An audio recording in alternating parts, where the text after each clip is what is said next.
All India Radio presents Morning News.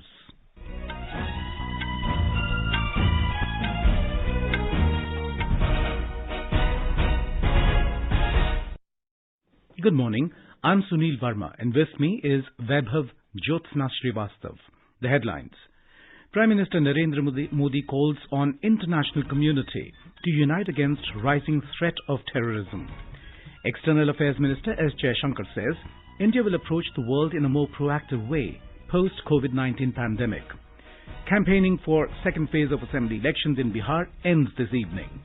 National Medical Commission notifies minimum requirements for annual MBBS admissions regulations. Uttar Pradesh government to reopen its national parks and safaris from today. And in IPL cricket, Sunrisers Hyderabad beat Royal Challengers Bangalore by 5 wickets in Sharjah.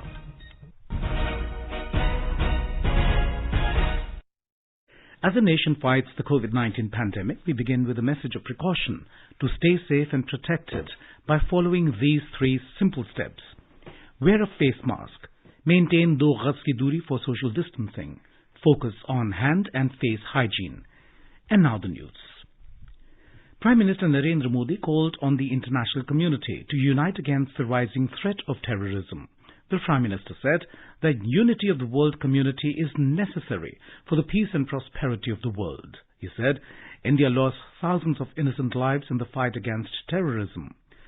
Addressing the Rashtriya Ekta Divas parade on the occasion of the 145th birth anniversary of the Iron Man of India, Sardar Vallabhbhai Patel, at the Statue of Unity at Kevadia in Gujarat yesterday, the Prime Minister hit out at opposition parties for their alleged stand on the Pulwama attack last year. He said, when over 40 paramilitary personnel lost their lives in the attack, these parties did not feel sad.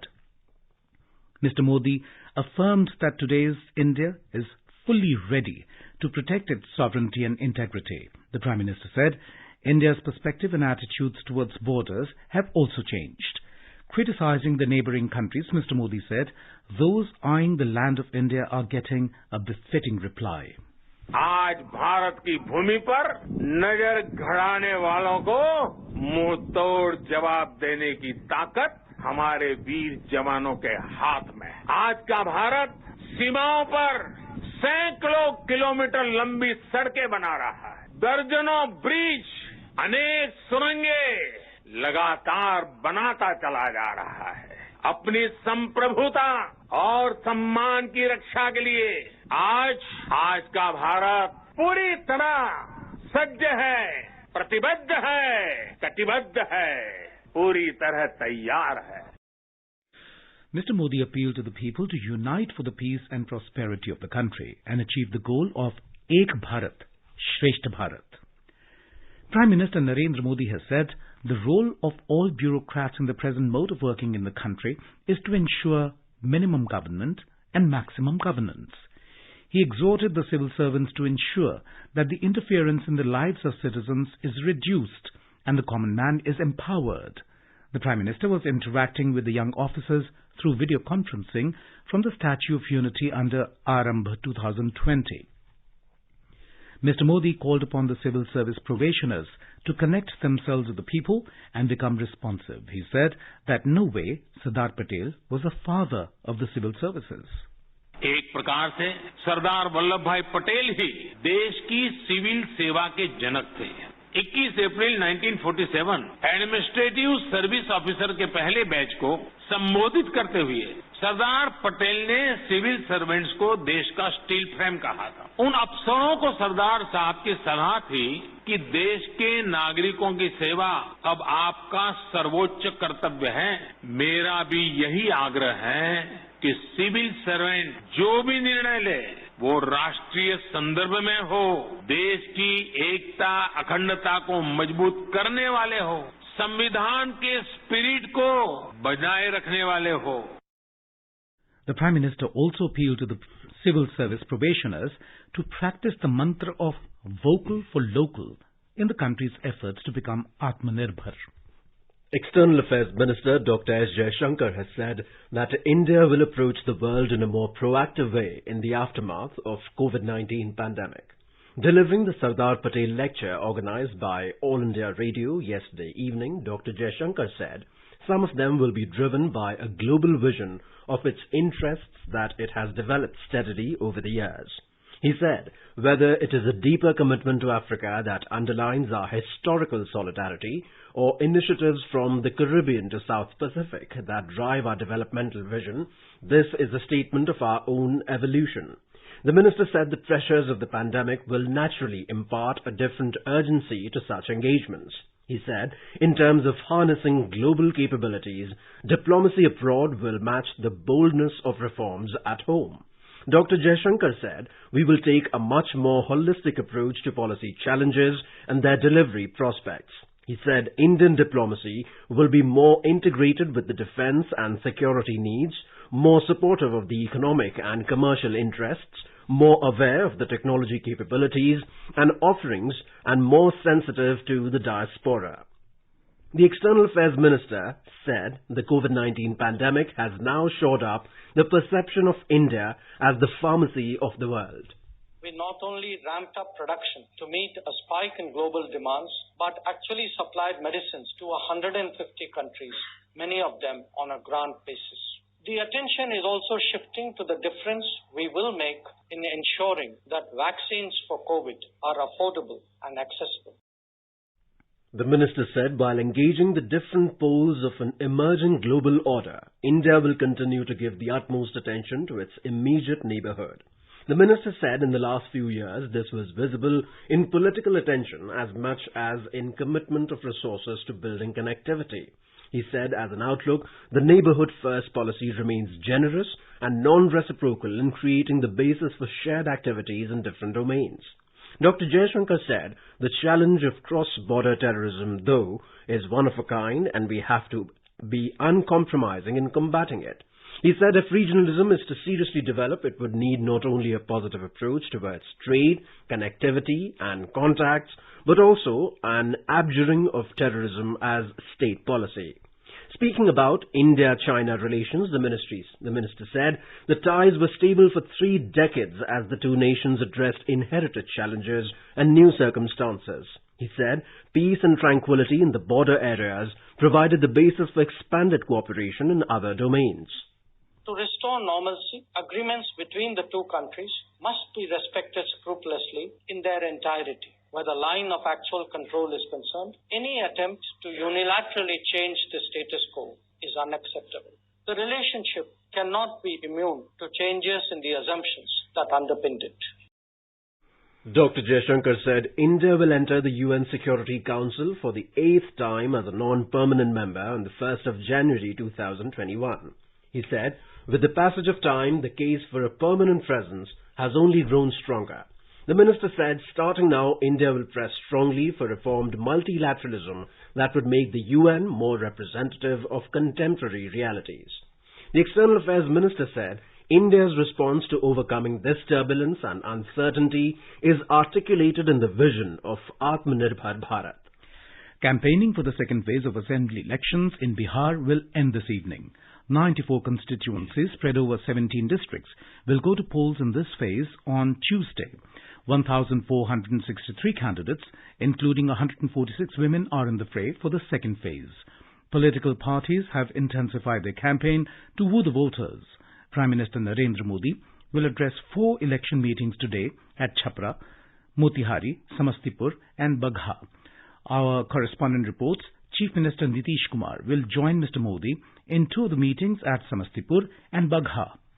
Seeking votes in favor of NDA in Sonpur, BJP President JP Nadda alleged that RJD is an anarchist party and the Congress is anti-national, and this is a grand alliance in Bihar. Mr. Nadda also posed another question to the people whether they want a lantern era or an LED era. Addressing election meeting in Bhagalpur, Chief Minister Nitish Kumar promised those who are not in position to pay education loans, their loan will be waived off if his government is voted to power. On the other hand, senior RJD leader Tejasvi Yadav said his government will fulfill promises to provide 10 lakh government jobs to unemployed youth. Criticizing BJP senior Congress leader Randeep Singh Surjewala questioned why a special status has not been given to Bihar. With KK Lal from Patna, this is Ritu Srivastava, AIR News.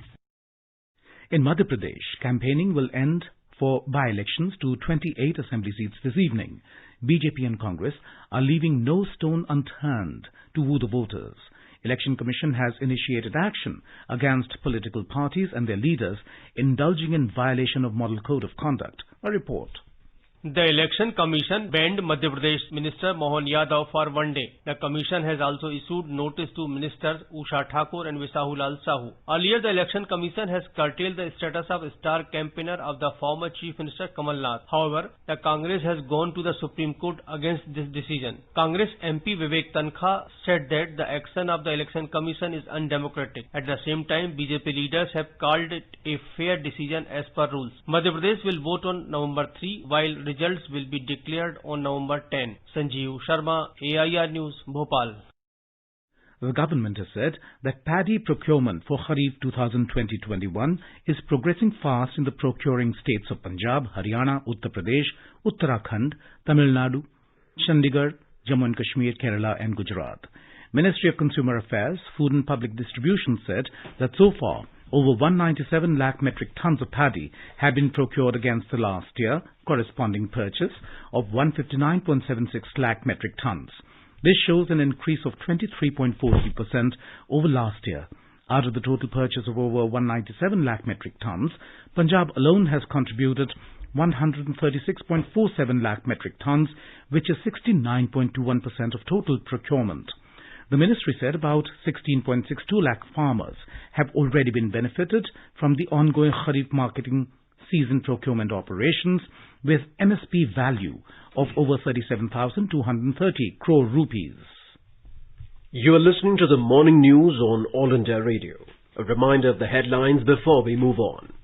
Prime Minister Narendra Modi calls on the international community to unite against rising threat of terrorism. External Affairs Minister Dr. S. Jaishankar says India will approach the world in a more proactive way post-COVID-19 pandemic. Campaigning for second phase of assembly elections in Bihar ends this evening.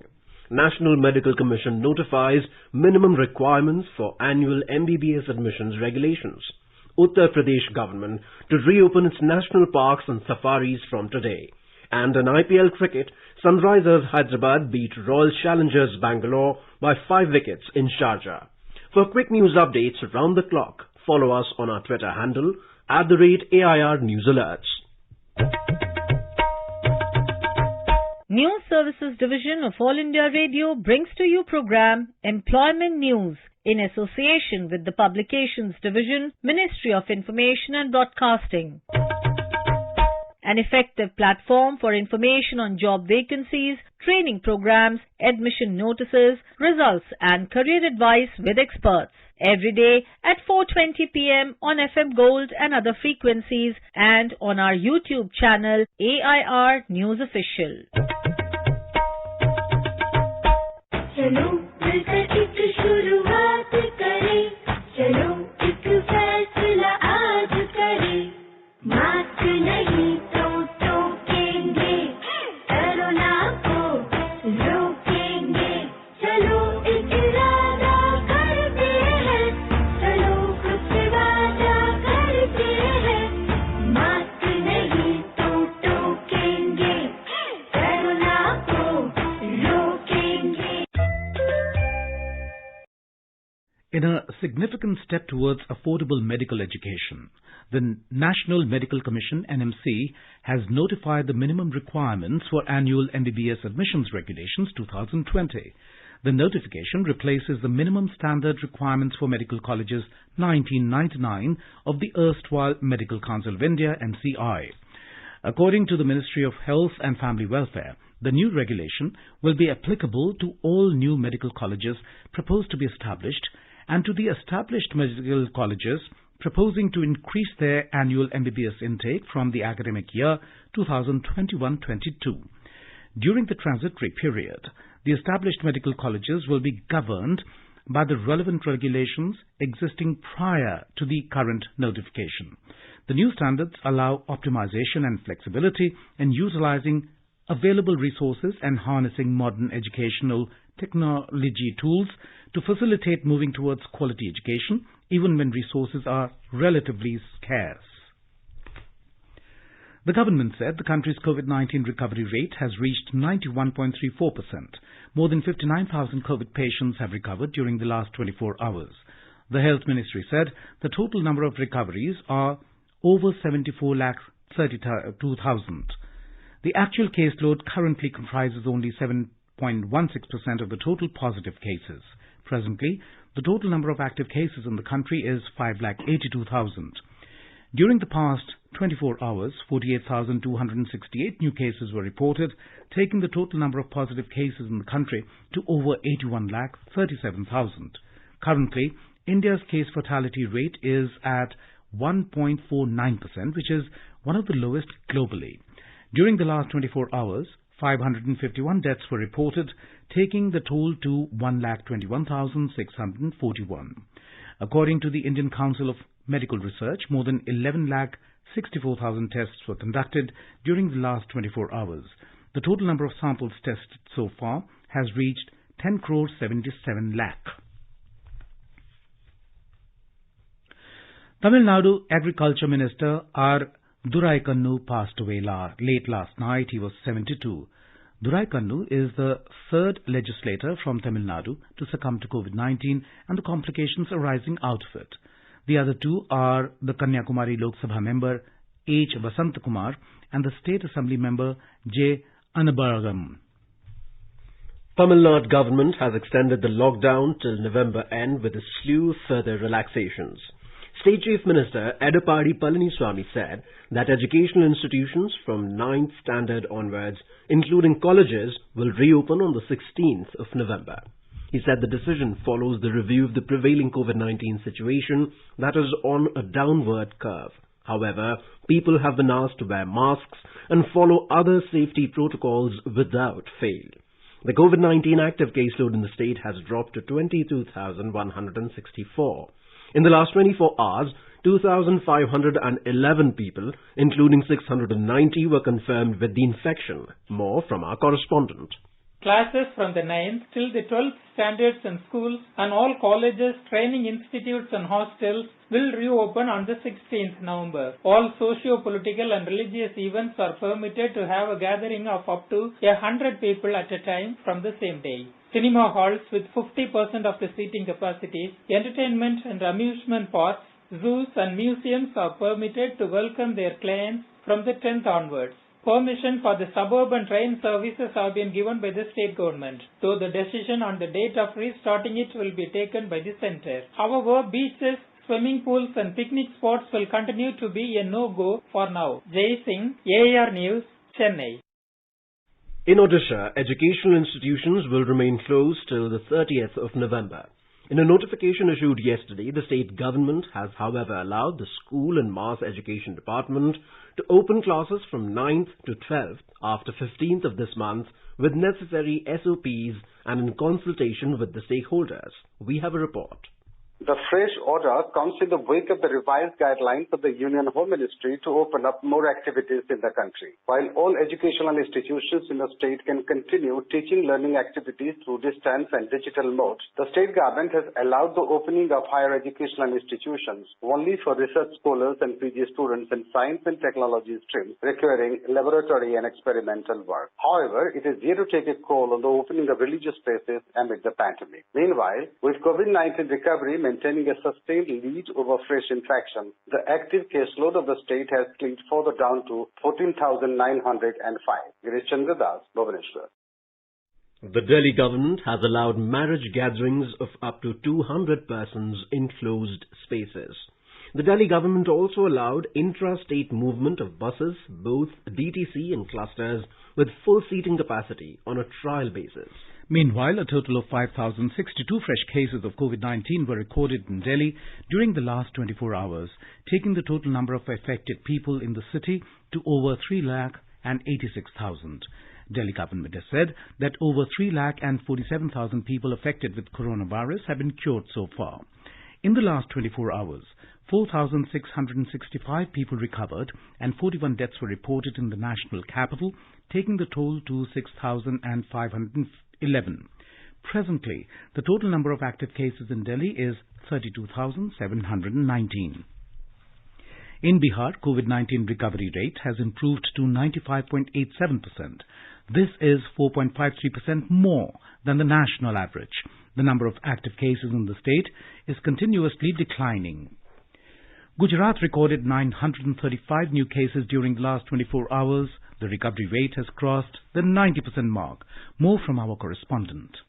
Gujarat has recorded a total 1,72,944 cases till now. Out of these, 1,56,199 patients recovered. 1,014 patients recovered during the last 24 hours. Recovery rate has reached up to 90.27%. More than 60,53,000 tests have been carried out in the state till date. Maximum 227 new cases reported from Surat, while Ahmedabad recorded 178 new cases. At present, total active cases in the state are 13,106. 5 patients died yesterday, taking the total deaths due to COVID-19 up to 3,719. Yogesh Pandya, AR News, Ahmedabad.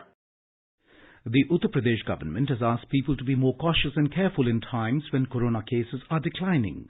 The authorities have appealed to strictly follow COVID guidelines in the wake of the coming festivals, when a slight negligence might cause a big problem. Our correspondent has filed this report.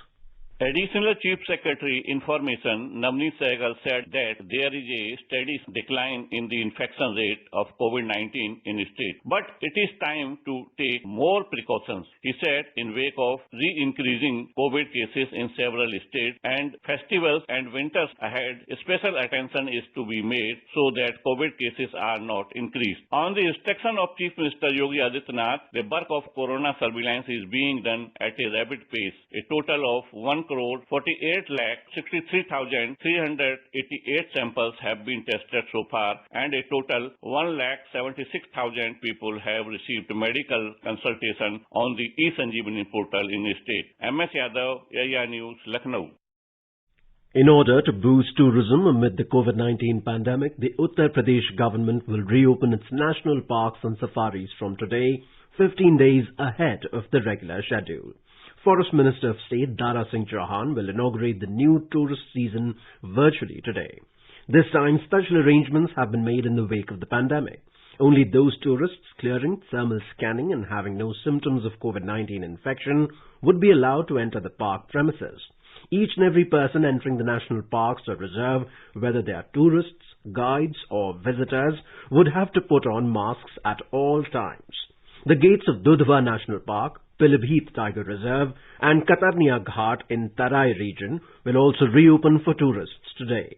Talking to AIR News, Deputy Director of Pilibhit Tiger Reserve, Naveen Khandelwal said all preparations have been made to welcome the tourists.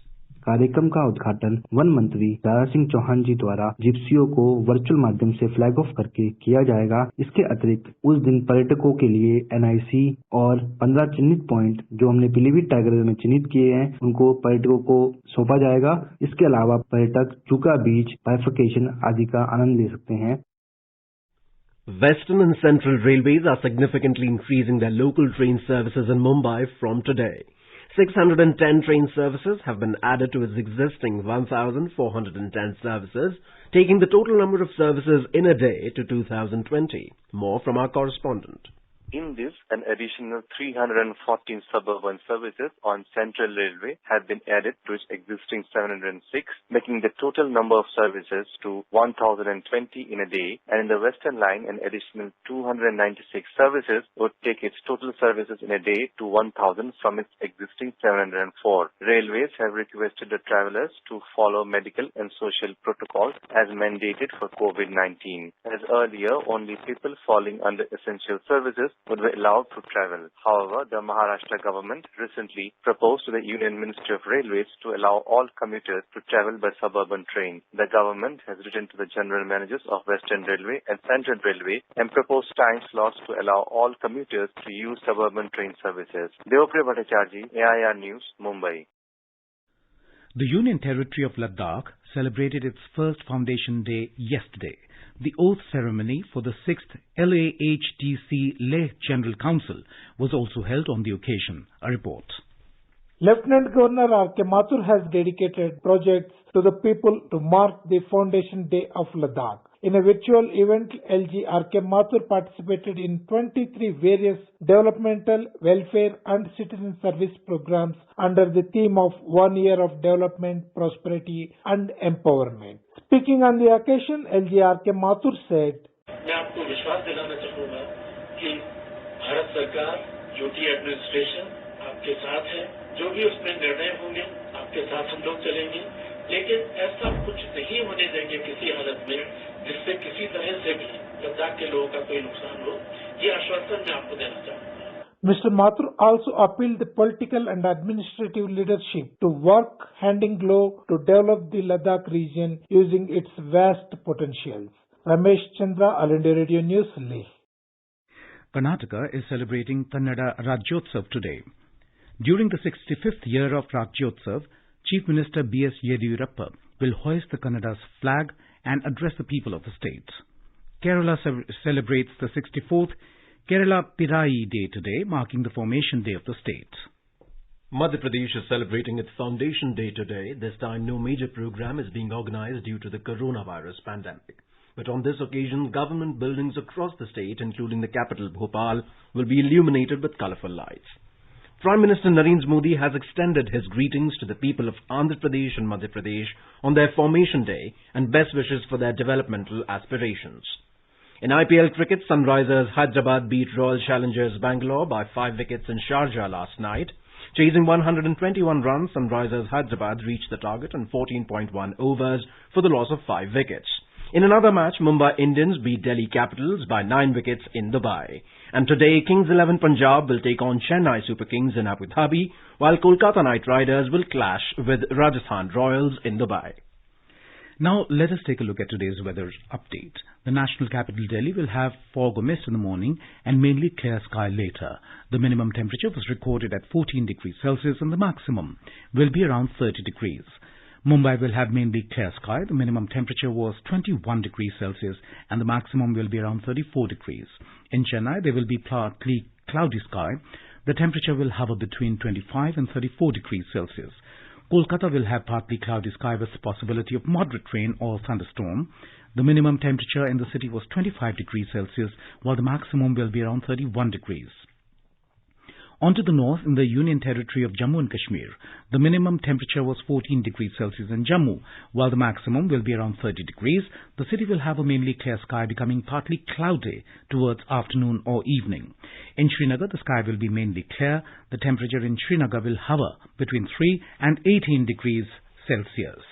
Gilgit will have mainly clear sky. The temperature will hover between 1 and 21 degrees Celsius. Muzaffarabad will experience mainly clear sky. The minimum temperature was 7 degrees Celsius and the maximum will be around 27 degrees. And now an overview of today's newspapers. The Indian Express quotes the Prime Minister as saying, Pak admits to Pulwama, it's time world unites to stamp out terror and its backers. PM slams politics on Pulwama, writes The Hindu. India's COVID case fatality rate falls below 1.5% is the headline in the Tribune. Johnson & Johnson to test its vaccine on youths aged 12 to 18 years soon, reports Hindustan Times. Another story in Hindustan Times reveals capital streets are 10% busier than pre-lockdown, possibly due to curtailed public transport and fear of infection. Free COVID vaccine promise, not violation of poll code rules, EC, writes The Statesman. Kamal Nath moves Supreme Court to regain star is the headline in the Sunday Pioneer. 700-kilometer traffic jam as Paris chokes on day one of lockdown, reports the Asian Age, and almost all papers have written about the passing away of Sean Connery on their front pages. Born forever, the name is Connery. Sean Connery, writes Sunday Times. And now, before we end the bulletin, the headlines once again. Prime Minister Narendra Modi calls on international community to unite against rising threat of terrorism. External Affairs Minister S. Jaishankar says India will approach the world in a more proactive way post-COVID-19 pandemic. Campaigning for second phase of assembly elections in Bihar ends this evening. National Medical Commission notifies minimum requirements for annual MBBS admissions regulations. Uttar Pradesh government to reopen its national parks and safaris from today. And in IPL cricket, Sunrisers Hyderabad beat Royal Challengers Bangalore by 5 wickets in Sharjah. For details of these stories and more, log on to our website www.newsonair.com and News on AIR app. And with that, we end the morning news. Have a nice day.